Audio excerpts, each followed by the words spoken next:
Welcome back. Today we're going to be looking at dividing polynomials. That's taking two polynomials and putting them over each other or dividing them, seeing what happens to the individual polynomials themselves as well as the domain, and thinking about the restrictions on the domain that occurs.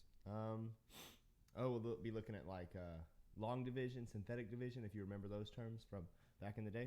So let's see what happens. Let's start with our creed. Remember, 0% of people that say the creed or that don't say the creed get 100 in class. Fact. Never had one student say the creed every day and get 100. Today is a new day. I can read and remember well. I can develop my viewpoint and apply it correctly. I have eyes to see, ears to hear, and a mind to understand. It might not be easy, but it's worth it. All right, let's get started. So, we're looking at dividing polynomials, which is taking two polynomials, like I said, and putting one on top of the other, right? It's taking a long string of ax to the n plus bx to the n minus 1, all that long string of polynomials that we talked about, and it's turning it into a division problem, right?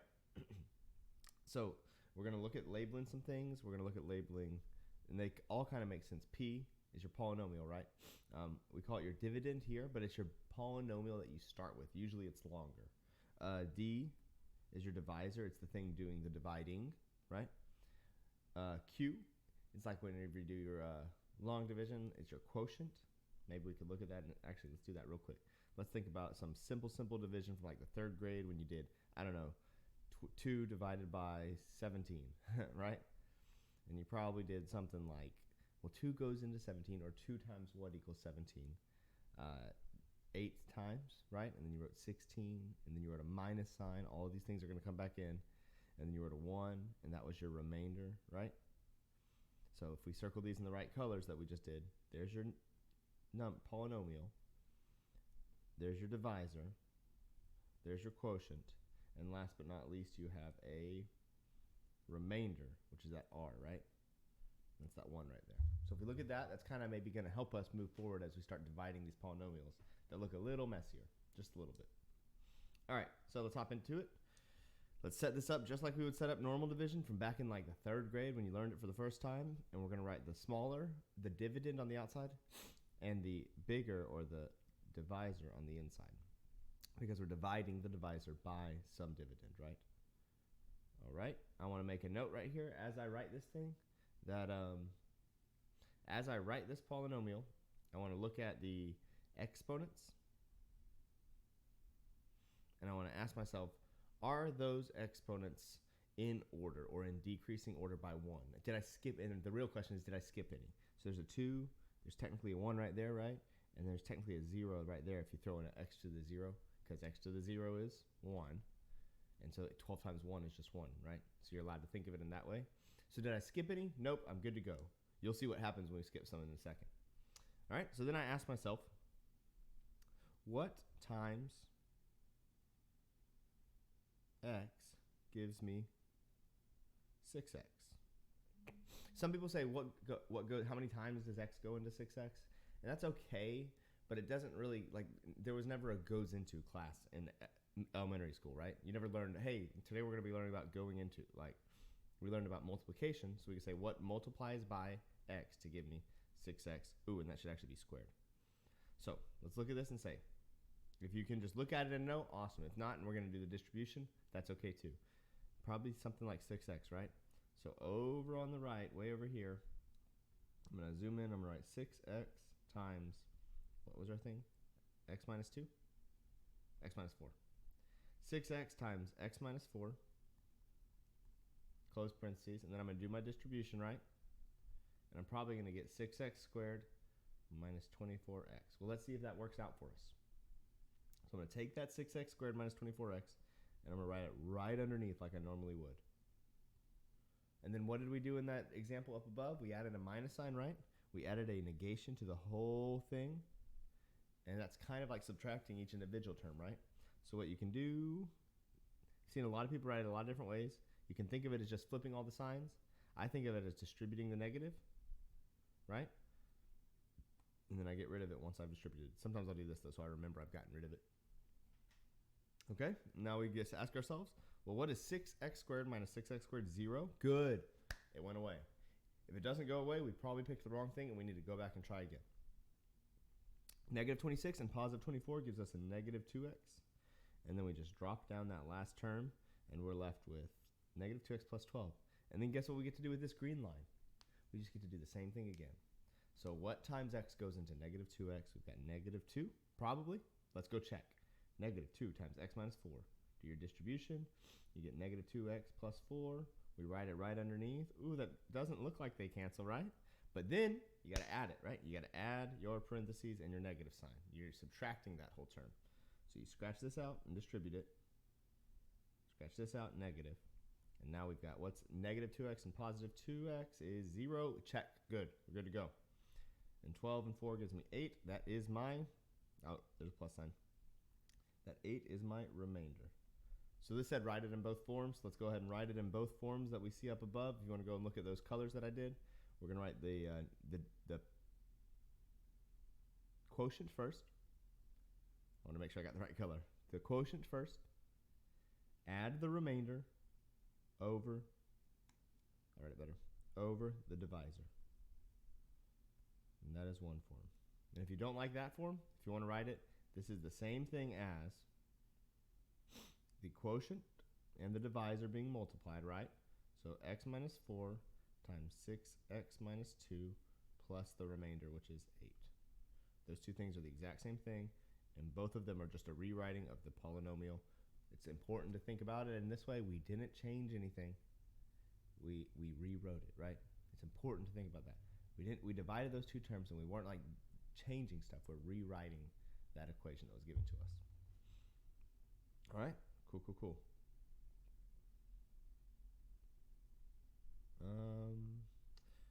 Next one's almost exactly the same, so I'll let you work it, but I do want to make the note of what I do first is I highlight all these things. I say, did I skip anything?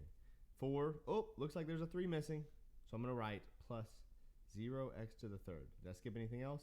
2, 1, 0, nope, we're good to go. So as I set that up and let you solve it, I'll also post it online. You've got the 2x squared minus x plus 2, big old divide sign, 8x4. We got to check that skip because it'll mess us all up if we don't check the skip. The reason we do that, honestly, if you want to like look at this as a set of a bunch of different problems, is if we draw these lines down here, it's kind of like we're just doing a bunch of combining like terms problems, where we decided long ago that like terms are the same variable and the same exponent, right? So everything in those columns better have the exact same variable and the exact same exponent. It can have different signs, it can have different coefficients, but it can't have a different variable and it can't have a different exponent. If we look up here, that's probably what we did. I'll do it in a different color. See these all have an x squared, right? These all have an x. These all are constants. So it's like 3 columns of dividing like, or combining like terms. Synthetic though, here we go with synthetic. Synthetic's kind of crazy. Synthetic's fun because it takes what we just did and makes it like 10 times easier. But it's important to note that when you're working with synthetic division, it only works when you've got this factor of x minus c. So as soon as I see something that looks like synthetic division, right over the factor, I'm literally going to write x minus c because I want to see the c, right? I want to know what that c is, and I want to be able to use it later. So look, if I look at that thing, it looks like that c is, and the main reason to do this is because I see so many times the negative sign get messed up because it's like, oh, you picked negative 3 instead of 3 for c. So I want to write x minus c right over that thing so I can look at that c and identify that c, and then come over here and write this c inside of this little backwards L thing. All right, and then we're going to just write just the coefficients, still keeping in mind skipping. So we've got 3, 2, oh no, they skipped on us. Which one did they skip? They skipped 0, x, right? Good to know. They skipped one. We got to write it when they skip one. 2, negative 7, 0, 5. I just wrote the coefficients. It's kind of crazy. It looks weird, but I know we've done it in class a bunch. You drop down that 2, right? And here's what we're going to do with it. I'm going to do this in columns. Let's try to do it in different colors and keep it straight. Step 1, multiply. What's 2 times 3? 6. Cool? Step 2. Actually, I'll write that in a different color, like I said. Step 2, combine. What's negative 7 plus 6? Negative 1. Then what do you do with that negative 1? Take it over here and you just do the process again. Multiply. Negative 1 times 3, get a different color, is negative 3. Then combine. What's 0 plus negative 3 is a negative 3. Okay. Do it again. I know it looks weird. We don't have to draw those lines every time. Multiply. Negative 3 times 3 is negative 9. Negative 9 plus 5 is negative 4, right? Boom. This is my remainder. That's important to check. As soon as you get to the end, circle it and write remainder. And later you're going to see we're going to really be hoping for that remainder to be 0. But in this case, it's not, and that's okay. So then what we're going to do is we're going to populate these letters or these coefficients with letters. All right? So watch this. We're going to start on the far right, and we're going to say that's our constant. Constant, right? So we don't need a variable. And then we're just going to start populating x to the 1, x to the 2, putting in plus signs where you need to. And that's your, what's the word, quotient? There's your quotient. So what do we have? Well, what we have really is 2x3 minus 7x squared plus 5. That's the original thing, right? Equals, this is the same thing as, and now let's write our divided term. Equals x minus 3 times 2x squared minus x minus 3 plus 4, right? Those are the same thing. And if we're just looking for the answer to this division problem up here, then you could probably just write your quotient instead of working through and writing the whole factored form. Minus 4 over x minus 3. Different way to write the same thing, right? I messed up. That's not a negative 4. Look at my remainder. My remainder is a negative 4. That's where I was messing up. I was looking at this problem like, whoa, that's not, I know that's not right. But this is right here. All right. Remainder theorem. Let's look at this remainder theorem, which is just taking what we just did with that remainder and applying it, right? So watch this. Like I said, x minus c. Write it right away. Ooh, I see something weird. That's weird, right? So I'm going to rewrite this x plus 2 as x minus a minus 2, which is the same thing as x minus with parentheses minus 2. Ah, there's my c. Now we can see the c, right? X minus c, there's the c. c equals negative 2. All right. Find the quotient and remainder. Let's crank this out. Let's see if we skipped any. 5, 4, 3. Whoop, I don't see a 2. 1. So we got 0x to the 2. That is so important. If you skip that, it's going to ruin the whole problem. All right. So let's take our c of negative 2. Negative 2 outside of 3, 5, negative 4, 0, 7, 3. If you want to click 1/2 speed, we're about to show you what synthetic division looks like without drawing all the colors and the lines, so that when you're taking a test, you can get to it really fast. And if you practice these a whole bunch, you go to the practice problems and work on whatever you can, then you too can do synthetic division quickly.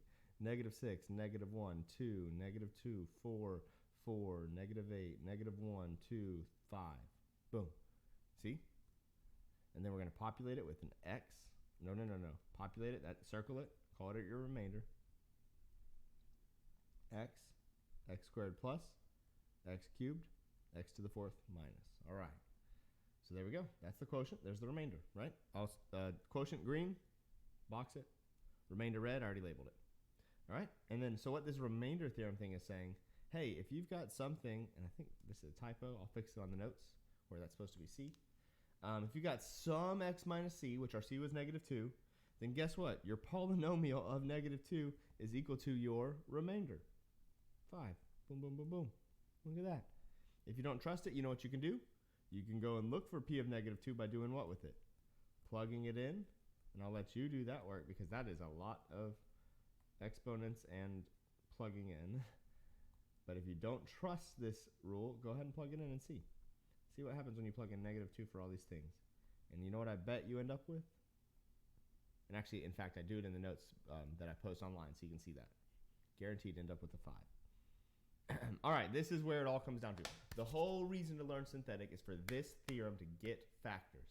We want factors. Quadratic formula is to get factors. Factoring with like the AC method or the slide and divide method is to get factors. Everything, factoring by grouping to get factors. Everything we do is to get factors. So this is just another means to get a factor. So watch this. If we've got x minus c, and right here they've told us p of c equals 0, right? So that's kind of like x minus 1, right? Equals 0, I guess you could say, but we're just going to leave it as x minus 1 is a factor, question mark? That's what we're trying to find out. All right, let's find out. So I'm going to go 1, break it down, x3. I'm going to do this without the highlighting this time. 0. Oh, whoa, what am I doing? I meant to write 1. Okay, I'm going to go back. Slow down. I wasn't thinking good. 3. Skipping 2. 1, 0. I got to add that 0x squared, right? So now I've got a 1, 0, negative 7, 6. Drop it down. 1. Now remember, you want to slow it down, go to half speed, do that, but we're going to go 1, 1, 1, negative 6, negative 6. This is it. This is the goal right there. That red 0 is the goal of this whole thing. That red 0 tells me, and I was talking to a student in office hours, and I was saying, hey, this is what I want you to do. Anytime you get that 0 in the bottom right in synthetic division, because we're going to be using this over the next 4 or 5 sections, anytime you get that 0, I want your brain to go up to the top left, go up to the other side, and write x minus right away. I don't care if there's a negative there. I don't care if it's positive. You write x minus. You got the 0, you write x minus every time. Because what that does is tell me x minus whatever that is, even if it's a negative, is a factor. So we've got x minus 1 is a factor. Yes, that's good. That's awesome. And now, so what's our other factor then? Probably x squared positive x. So what that tells me is this p of x, which used to be a cubic that I couldn't factor, is equal to x minus 1, x squared plus x minus 6. And that second term, you could keep going with synthetic division, or boom, boom, you could break it down into negative 2 and 3, right? And so that technically equals x minus 1, x minus 2, x plus 3. And there's a fully factored form, right? Because remember, if you're like, whoa, what'd you do there? If you add these together, you get 1, right? And that 1 is that term, check. That's the whole point of this. And if you multiply them, you get those are factors of that C term. Okay. Oh, sweet. This is the last one, and I'll leave it to you to do because it's kind of like a tricky question. I'll set it up. I'll let you solve it. All right. So I'll leave this to you to solve, but what I want to do, the first thing I want to highlight this to make sure this is, I think this is a typo, and that's supposed to be a negative 3.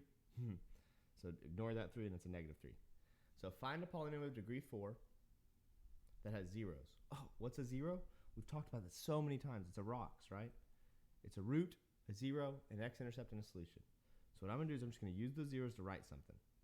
X minus minus 3, x minus 0, x minus 1, x minus 5, right?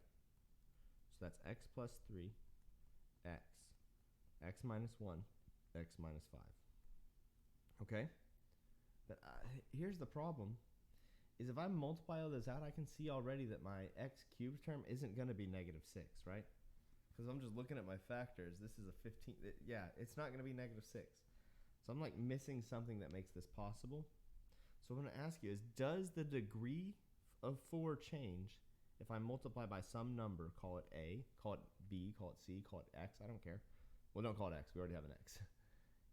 Does the degree change? Well, no, it doesn't, right? It's still to the 4th power because there's 4 X's. Do any of those zeros change? Does anywhere where this thing is set equal to 0 solves for 0 change? Well, no, because the first step would be dividing by A, right? Divided by A, and 0 divided by A is just 0. So I can put that A there, and now what that A lets me do is pick an A that makes my coefficient equal to negative 6, but I want you to practice and solve it because this is really like a thinking question more than it is here's a method to how to do it, right? Like on the test, you might not have a problem that looks exactly like this, but you will have problems that make you think and make you take steps. So that's kind of what we're trying to do here. All right, thanks for watching. Hopefully that helps a little bit. Please, please, please keep watching the next ones because as we get into trailing coefficients and leading coefficients and synthetically dividing a bunch of times, it is so good to practice. So I'll see you in class. Hopefully you have an awesome day, and thank you for tuning in.